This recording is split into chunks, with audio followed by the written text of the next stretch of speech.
दिलं जातं तसं ॲग्रीमध्ये देखील दिलं जावं अशी एक इच्छा होती. आणि मुलांनी शेतकरी हे देखील करिअर स्वीकारू शकतात का आणि ते फायद्याचं असतं का याच्याबद्दल विचार झाला जरा, आणि त्या दृष्टीने मी हे करते. माझं नाव माधुरी देशपांडे, मी पुण्यात असते आणि मी गावागावांमध्ये जाऊन शेतकऱ्यांना सुभाष पाळेकर कृषी SPK नैसर्गिक शेती, ज्याला तुम्ही सेंद्रिय म्हणू शकता, पण सुभाष पाळेकर कृषी ही पद्धती मी शिकवते. सो सध्या आपल्याकडे तुमच्यापैकी बरेच जण शेतकरी ऍक्च्युली शेती करत असतील किंवा तुमच्या बरोबर राहणारी लोक शेती करत असतील. आपल्यापैकी किती जण शेतकरी आहेत? ओके. आणि आपण पारंपरिक शेती करतो, बरोबर? बरेच जण पारंपरिक करतात. तुमच्यापैकी कोणी सेंद्रिय किंवा नैसर्गिक करतात का? नाही, एकच जण करतात. ओके. सो पारंपरिक म्हणजे काय की जे आपण हजारो वर्षांपूर्वीपासून करतोय त्याला पारंपरिक एक वेळ म्हणू शकतो. पण आपण सध्या जी ही शेती करतोय ती गेली 60 वर्षच करतोय, नाही का? युरिया वापरून म्हणा, रासायनिक खतं वापरून म्हणा, ही आपण गेली 60 वर्षच करतोय. तर त्यामुळे मी त्याला पारंपरिक म्हणायच्या म्हणजे मी त्याला रासायनिक शेती म्हणते, बरोबर?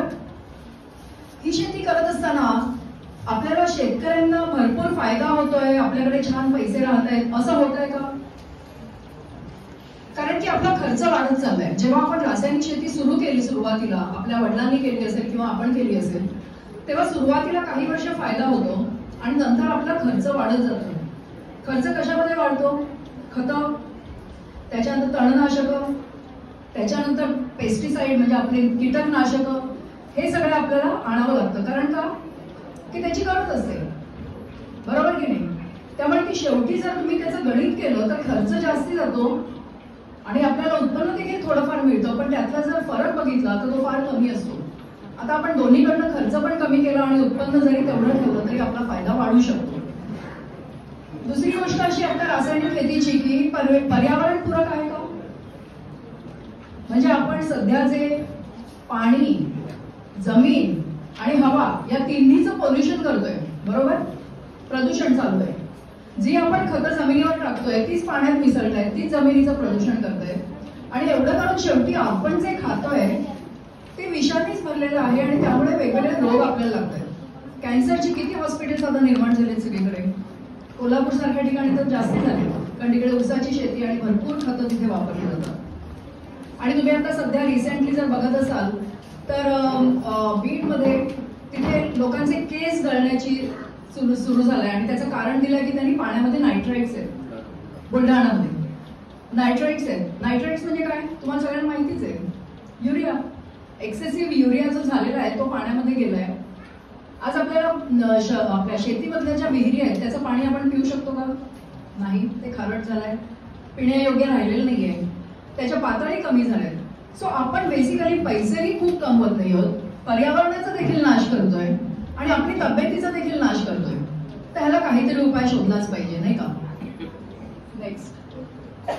सो आजच्या ह्याच्यात आपण रासायनिक शेतीत काय काय करतो? एक तर आपण खतं घालतो, जसं मी म्हटलं तसं. आपलं पीक काढून झालं की उरलेल्या पिकाचं आपण काय करतो? जाळून टाकतो, बांधावर टाकतो, कोणीतरी येऊन ते घेऊन जातं, बरोबर? त्याच्यानंतर आपण काय करतोय की त्याच्यामुळे ऍक्च्युली काय होते, जमीन आपली कडक होते खतं वापरल्यामुळे. पावसाचं पाणी सगळं कुठे जातं? वाहून जातं. त्याच्याबरोबर जे आपण हे केलेलं आहे, माती जी आपण मऊ केली आहे सुरुवातीला प्लाविंग करून, ती देखील त्याच्याबरोबर वाहून जाते. सगळा गाळ कुठे जातोय? नद्यांमध्ये, धरणांमध्ये. नदीतनं हे सगळं कुठे, आणि पोल्युशन सगळं गावागावांमध्ये पोहोचलंय.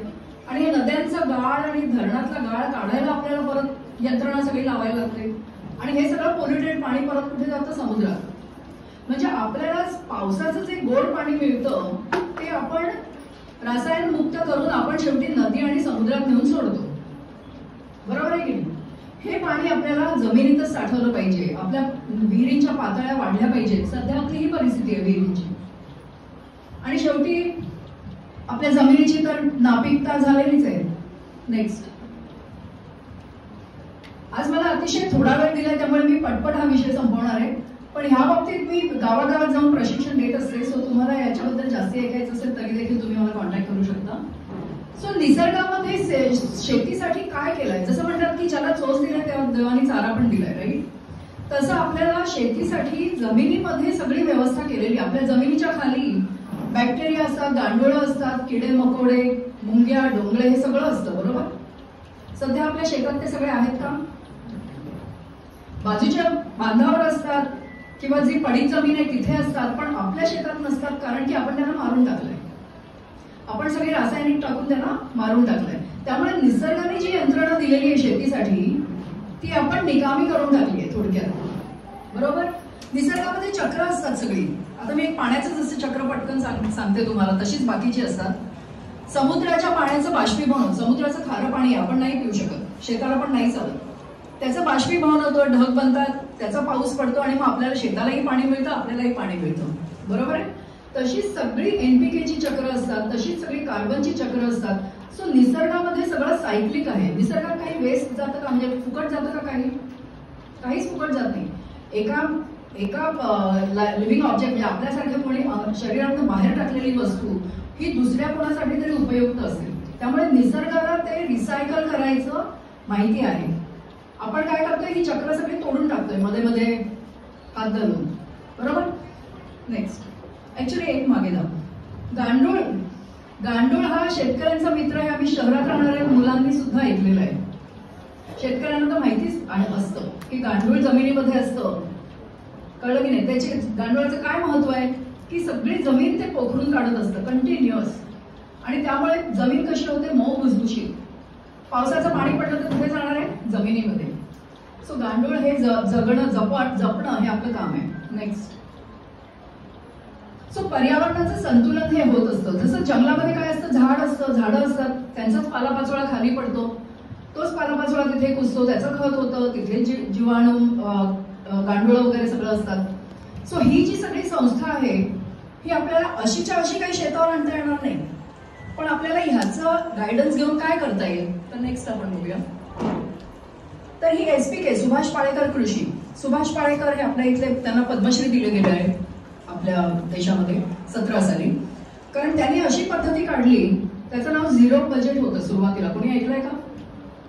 ZBNF असं नाव होतं त्याचं, झिरो बजेट नॅचरल फार्मिंग.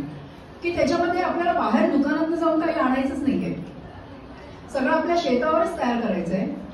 त्याच्यासाठी देशी गाईची गरज आहे. आता माझे काही शेतकरी म्हणतात देशी गाय म्हणजे 80,000ला मिळते, 70,000ला मिळते, ती दूध देणारी गाय आहे. आपल्याला कुठली गाय पाहिजे? आपल्याला गाईच्या शेण आणि गोमूत्र ह्याच्यामध्ये इंटरेस्ट आहे जास्त शेतीसाठी. गाईला गोमाता का म्हणतायत? की गाईच्या शेणातले जे बॅक्टेरिया आहेत, जीवाणू आहेत, ते शेतीला फार महत्वाचे आहेत. हे आपण विसरून गेलोय. आपण गाय पाळतो ती दुधासाठी पाळतो. गाय आपल्या दुधासाठी सुरुवातीला आपले पूर्वज पाळत नव्हते, शेणखत, शेणासाठी पाळत होते. सो आता आपल्याकडे काही हजारो गायी नसतात, मग कमी शेणात कमी गोमूत्रामध्ये कसं करायचं? तर त्यांनी पाळेकर गुरुजींनी सांगितलं की जीवामृत करायचं. जीवामृतामध्ये लाखो बॅक्टेरिया असतात, ते जमिनीवर टाकायचे, त्याचं विरजण होतं आणि परत बॅक्टेरिया जास्तीत जास्त होतात. जमीन आपण सुपीक करायची, आणि ती सुपीक करण्यासाठी काय काय करायचंय, तर जीवामृत. ज्यांच्याकडे गाय नसेल त्यांच्यासाठी घन जीवामृत आहे, म्हणजे शेण सुकवलेलं असतं. आता काही गोठे असतात, देशी गीर गायींचे गोठे असतात, त्यांच्याकडे ते बनवत असतात शेण सुकवून. सो ज्यांच्याकडे गाय नसेल त्यांनी ते घन जीवामृत विकत आणून टाकलं तरी चालेल, पण ते टाकलं पाहिजे जमिनीवर. थोडक्यात काय की आपल्याला जमिनीतले जीवाणू आणि गांडुळं ही जपायचे. त्याच्यानंतर आच्छादन. आच्छादन म्हणजे काय आहे? जसं मी म्हटलं की जंगलामध्ये झाडाचाच पालापाचोळा खाली पडतो आणि तो पुसतो, त्याच आपण कॉपी करून काय म्हणतोय की जे पीक मी घेतलं त्याचे मी फळं काढली, दाणे काढले, सगळं काढलं, ते आपल्यासाठी होतं. पण जे पिकांचे अवशेष आहेत ते आपल्यासाठी नाही आहेत, ते आपण नाही खात, ते आपल्याला जमिनीला परत द्यायचे, म्हणजेच आच्छादन. या आच्छादनामुळे काय होतं की जे जमिनीतले जीवाणू, गांडुळं आहेत त्यांना त्यांचं काम करायला मिळतं. जर आपण आच्छादन नाही टाकलं तर जमीन सुकते. जमीन सुकली की गांडूळ वरपर्यंत येऊ शकत नाही. गांडूळ कसं येतं, खालून पूर्णपणे वरती येतं, जमिनीवर येतं, त्यांचा पुंजका टाकतं आणि परत ते खाली जातं. पण जर वरची जमीन जर कडक असेल तर ते वरती नाही येऊ शकत, बरोबर ना? सो हे त्यांना काम करण्यासाठी आपण हे परिस्थिती निर्माण करायची. सध्या आपण काय करतोय, रासायनिक शेतीमध्ये आपण आणून सगळं नुसतं टाकतोय. नायट्रोजन युरिया टाकला झाडांना मिळाला, असं नाही होत. आपण अशी परिस्थिती जर निर्माण केली तर एक तर आपला खर्च कमी होईल. आता जसं ऊसाच्या शेतकऱ्याला 1 एकराला त्यांना जवळजवळ 50 ते 60 हजार रुपये नुसता ह्याच्यावर खर्च असतो. कशावर? फर्टिलायझर्स वगैरे ह्याच्यावरती. तर तो खर्च त्यांचा कमी होतो. माझ्या एका शेतकऱ्याने केला आता. पण मला सांगण्याचा मुद्दा असा आहे की आपल्याला हे अतिशय कमी खर्चात, म्हणजे की सगळं आपल्याला शेतावरच करायचं आहे. बरं, त्यातून जीवामृत जे आहे ते जमिनीत जाणं जसं महत्वाचं आहे, तसे पिकांवरती त्याची फवारणी पण व्हायला हवी. सो जेव्हा आम्ही हे शिकवतो SPK पद्धती, मी स्किल विकास फाउंडेशनची फाउंडर आहे, ही पद्धत जेव्हा आपण शिकवतो शेतकऱ्यांना, तेव्हा नुसतं शिकवतो आणि जा घरी जाऊन करा असं नाही सांगत. त्यांना वर्षभर आपण मदत करतो. फोनवरून, व्हिडिओ कॉलवरून सांगत असतो की ह्याच्यामध्ये काय तुम्हाला करायला लागेल. सो हा गायडन्स आपण देत असतो आणि आपले बरेचसे शेतकरी ह्याच्यामधून फायदा घेत आहेत सध्या. नेक्स्ट, मग त्याच्यात आम्ही सांगतो की हिरवळीच्या खतांसाठी तुम्ही काही त्याची लागवड करा.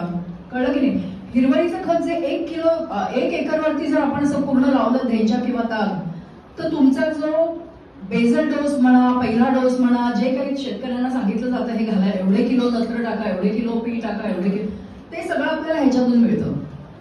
हे आपल्याला माहिती आहे का? कारण ही जी पिकं आहेत हे अन्न बनवता येतच. पृथ्वीवरती एकच आहे की फक्त पिकं अन्न बनवतात आपलं आपण, बाकी आपण नाही कोणी बनवत. सो ह्यांचं अन्न बनवण्याचं काम चालू आहे. आपल्याला ते कळत नसल्यामुळे आपण ते कापून टाकून देतोय. आपल्याला काय शिकवलं गेलं की सगळं शेत साफ करा, स्वच्छ करा. तसं नाहीये. हे जमिनीसाठी हे सोनं आहे आणि आपण ते टाकून देतोय. सो हिरवळीची खतं बनवायला शिकवतो. त्याच्यानंतर जैविक कुंपण करायला शिकवतो की ज्याच्यामुळे अगेन बरेचसे त्याचे फायदे आहेत. त्याच्यानंतर परागीकरणासाठी आजकाल तर शेतकऱ्यांना सांगितलं जातं की तुम्ही मधमाशांचे बॉक्सेस आणा, पण शेतावर मधमाशाच नाहीयेत. आणि का नाहीयेत? की आपले जे मित्र किडे, मित्र पक्षी हे जे सगळे आहेत हे आपण केमिकलच्या फवारण्या केल्यामुळे राहत नाहीयेत. तर त्यामुळे परागीकरणाची, त्याच्यानंतर आपण असं पण शिकवतो की जीवामृतांच्या फवारण्या कुठच्या पिकासाठी कधी करायच्या. काही महिन्यात एकदा असतात, काही 21 दिवसांनी असतात. पिकाचं जेवढं टाइम आहे त्याप्रमाणे आपल्याला शिकवतो आपण त्याप्रमाणे. त्याच्यानंतर बुरशीनाशकांसारखे इतरही म्हणजे कीटकनाशक, जीवामृताची फवारणी केल्याने, एक स्टोरी सांगते तुम्हाला. आपला मुळशीमध्ये आता ह्या वेळेला करपा रोग बराच आला होता. मुळशीमध्ये कोणी आहेत का इथे? करपा रोग खूप आला होता. सो आमचे जे शेतकरी आहेत जे SPK पद्धतीने करतायत, त्यांनी जमिनीत देखील जीवामृत दिलं आणि वरतून जीवामृताच्या फवारण्या केल्या. त्यांनी मला कॉल करून सांगितलं की मॅडम, बाजूला सगळीकडे करपा रोग आला पण आपल्या शेतावर आला नाही. सो हे ऐकल्यावरती मला इतका आनंद झाला की ह्याच्यामुळे पिकांचं संरक्षण देखील होत आहे. म्हणजे नुसते आपण जमिनीचे हे नाही, पिकांचं संरक्षण करून त्यांचं 100% पीक वाचलं. बाजूच्या शेतकऱ्यांचं 50-70% नुकसान झालं. तर याच्यामध्ये शेतकऱ्याला फायदाच आहे. नेक्स्ट, हे गुलाब घुले म्हणून हे शेतकरी आपले दादा आहेत, हे देखील समितीशी जोडले गेले आहेत. जसं तुम्ही म्हणता की तुमची मुलं इथे आल्यानंतर समिती त्यांना आपलंसं करते, तसं मी देखील गेल्या 1.5 वर्षात मला समितीने देखील आपलंसंच करून घेतलंय. तसेच गुलाब घुले दादांनी सुद्धा सांगितलंय की मी देखील या प्रोग्राम मध्ये मी सहभाग करणार आहे, आपल्या शेतकऱ्यांना, मुलांना शिकवायला आणि शेतकऱ्यांना शिकवायला. त्यांची ही एवढी अवॉर्ड दाखवूया. नेक्स्ट, ही जी आपली व्हिजिट पण झाली. सो इथे आपण जेव्हा उद्योजकतेच्या खाली अंतर्गत गोपटे मॅडमने जेव्हा केलं, 100-150 मुलं इथे आली. त्यातली 50 मुलं आपण गुलेदारांकडे घेऊन गेलो. तुमच्यापैकी कोणाची असतील तर मला माहिती नाही, पण मुलं आपण त्यांना घेऊन गेलो आणि त्यांना ते अतिशय आवडलं की नैसर्गिक पद्धतीने. आता ही जी शेंग आहे, शेवग्याची शेंग, किती मोठी आहे बघा. ही त्यांची गिनीज बुक मध्ये गेली आणि ह्याच्यावर दुसरे काही चमत्कार नाही, फक्त जीवामृताचाच चमत्कार आहे. म्हणजे ते प्रयोग असे करत असतात की आपल्या 4-5 झाडं आहेत, समजा त्यांच्याकडे पेरूची आहेत किंवा शेवग्याची आहेत. एका झाडाला 1 लिटर महिन्यातनं दिलं जीवामृत, दुसऱ्याला 2 लिटर, 3 लिटर, 4 लिटर. तर शेवटचं जे 5 लिटर ज्याला जीवामृत दिलंय त्या झाडाला पानं दिसतच नाही, फळं जास्ती लगडलेली असतात. सो जास्ती झालं जीवामृत तरी त्याच्यामध्ये अपाय नाही, कारण हे सगळं नैसर्गिक आहे. निसर्गाने जे आपल्याला दिलंय त्याचाच वापर करून शेतकऱ्याला फायदा झाला पाहिजे, हाच आपला उद्देश आहे. नेक्स्ट, हा पण दुधी भोपळा आणि हे आपले पाटील म्हणून जे आहेत, ह्यांनी पहिल्या वर्षी आता गुळ केलाय. पहिल्या वर्षी ऊसाचं पीक त्यांनी मी सांगितल्याप्रमाणे घेतलं. आताच त्यांची तोडणी झाली.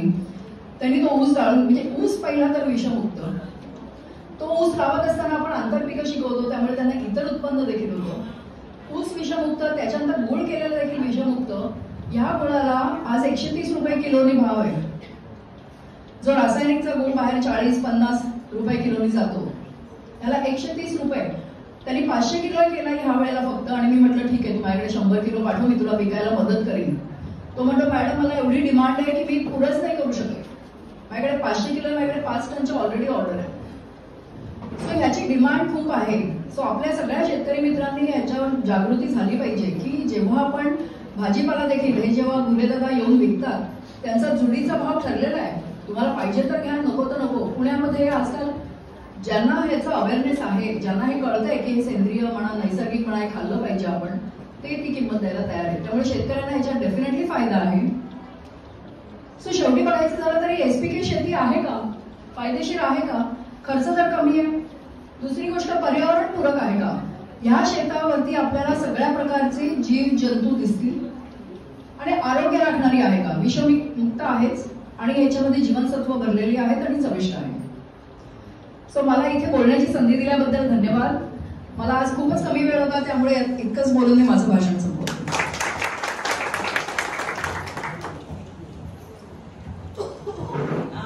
याचं संपूर्ण जे एक्सपेरिमेंट आहे हे आपल्याकडे आता चालू